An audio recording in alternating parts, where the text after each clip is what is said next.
The valley lies still beneath a pale morning sky, where two armies face each other across a stretch of dust and stone.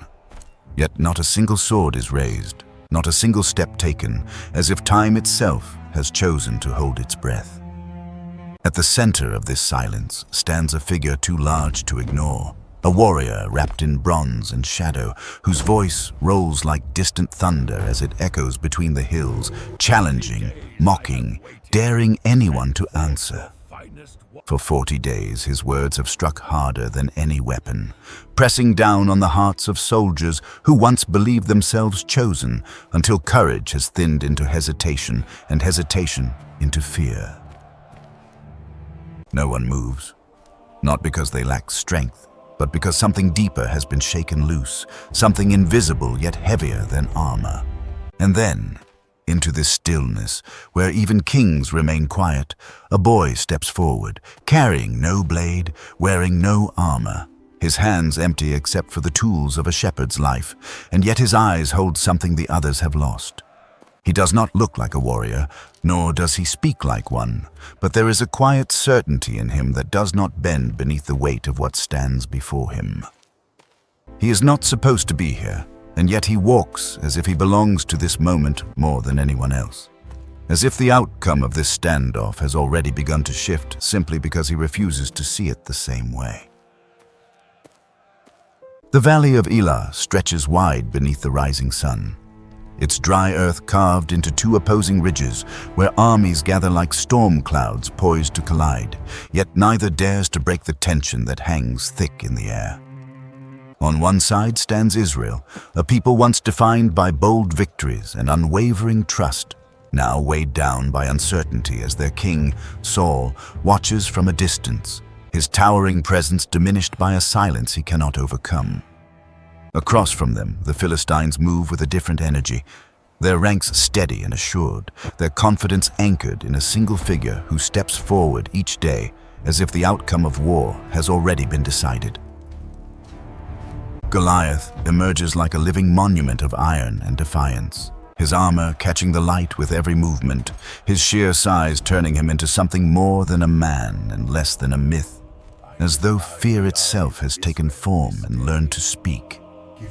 Morning and evening, he advances into the open ground, his voice cutting through the valley as he calls for a challenger, offering a single combat that would decide everything, yet knowing full well that no answer will come. The soldiers of Israel watch, gripping their weapons without lifting them, their courage eroded not by battle, but by the relentless repetition of intimidation, until even the memory of faith begins to feel distant. Far from this spectacle, beyond the echo of taunts and the weight of expectation, a shepherd tends his flock in quiet obscurity, unaware that the fragile balance of this battlefield is about to be disrupted by someone the world has not yet learned to notice. Into this suspended world of fear and waiting, David arrives not as a soldier seeking glory, but as a son carrying bread and provisions, sent by his father to check on brothers who stand among the silent ranks. His steps are light, unburdened by the weight that presses on every other man in the camp, and at first he sees only the surface of things: tents, armor, the distant line of the enemy. But then the ground itself seems to shift as a familiar thunder rolls across the valley. Goliath steps forward again, his voice rising with practiced certainty as he repeats the challenge that has already stolen 40 days from a nation. And David watches as men who should advance instead retreat within themselves, their eyes lowering, their bodies tightening, as though the sound alone is enough to defeat them. Confusion flickers across David's face, quickly replaced by something sharper, something restless, as he turns from the giant to the men beside him and asks why no one answers, why this voice is allowed to speak unchecked against the armies of the living God. His question does not bring agreement, but discomfort, and when his older brother hears him, anger rises quickly, accusing him of pride, of ignorance, of stepping beyond his place. Yet David does not shrink back, because what unsettles everyone else only clarifies something within him, and for the first time since the giant began to speak, someone dares to see the moment differently. The ripple of David's words does not fade as quickly as the others expect, but instead travels through the camp until it reaches the ears of a king who has grown accustomed to silence. And soon the shepherd boy finds himself standing inside Saul's tent, where the weight of expectation feels heavier than any armor. Saul studies him with tired eyes, seeing only youth where strength should be, only inexperience where battle demands certainty. And yet there is something in David's voice that refuses to bend as he speaks, not of strategy or weapons, but of moments no one else witnessed, when a lion seized a lamb and he pursued it, when a bear rose against him and he struck it down, not by his own power alone, but by a confidence rooted deeper than fear. These are not the victories of a soldier, but they carry a quiet authority, and for a moment even Saul wavers, caught between doubt and the faint memory of what it once meant to trust. At last he consents, though not without condition, and orders his own armor to be brought forth, heavy with the image of kingship and war, placing it upon David as if strength could be transferred through weight and metal.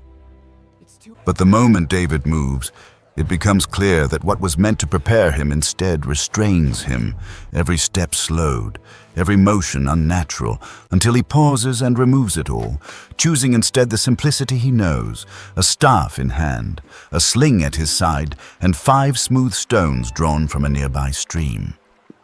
Around him, disbelief grows sharper, because now the threat is no longer just the giant across the valley, but the fragile hope that this impossible choice might either break everything or change it forever.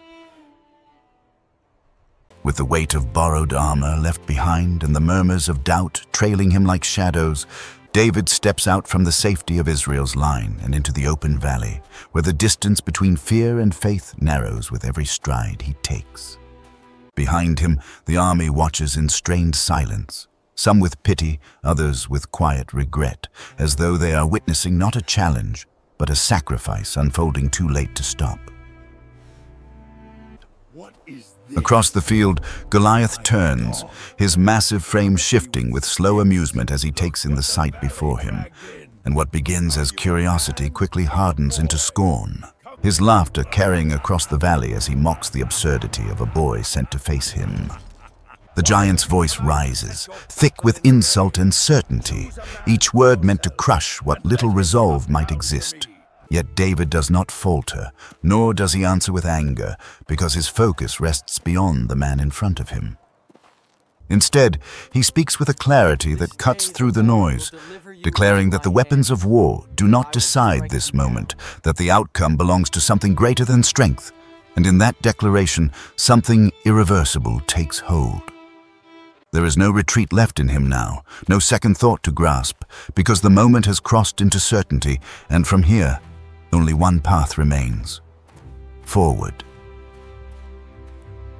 The space between them begins to collapse, not with hesitation but with motion, as Goliath advances in slow, deliberate steps that have always been enough to intimidate any opponent before a blow is ever struck, while David, instead of retreating or bracing for impact, moves forward with unexpected speed, closing the distance with a kind of urgency that shifts the rhythm of the moment. What once held an entire army frozen now meets something it cannot predict, and in that difference, the balance begins to tilt. As he runs, David reaches into his pouch and draws out one of the stones he had gathered from the stream. The same simple tools, shaped by years spent guarding sheep in unseen fields, where every strike had to be precise, every motion instinctive, because failure meant loss. Those quiet battles, once dismissed as insignificant, now rise into purpose, revealing that nothing had been wasted, that every hidden moment had been preparation for this one. The sling begins to turn, its arc steady and controlled, not driven by desperation but by practiced confidence, and in that motion the contrast sharpens, because where Goliath's strength is displayed in weight and armor, David's is revealed in skill and trust. The giant lifts his shield, expecting a clash of force, but what meets him is something smaller, faster, and impossibly exact. The stone flies, cutting through the air with a precision that seems almost guided, and when it strikes, the sound is not loud, yet its impact reverberates beyond the point of contact, stopping the giant mid-step before sending him crashing forward into the dust.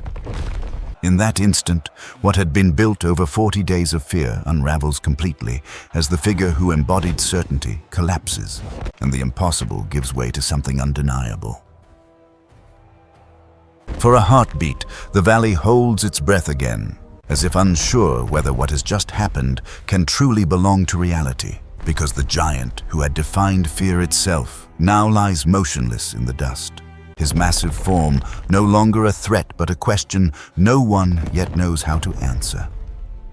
The Philistines stare in disbelief, their confidence fractured in an instant, while the soldiers of Israel remain frozen, caught between what they have always believed and what they have just witnessed. But David does not pause to measure the moment or wait for understanding to catch up with action, because he knows that victory is not complete until it is undeniable, and so he runs toward the fallen giant, closing the distance that once seemed impossible to cross. The sword that had symbolized intimidation and dominance now lies within reach, far too large for him, heavy with the weight of the very fear it once inspired, yet he takes hold of it with determination, lifting it not with ease but with resolve. In a single, decisive motion, he brings it down, ending not just a life, but the illusion that had held an entire army captive, and in that act, the reversal becomes absolute.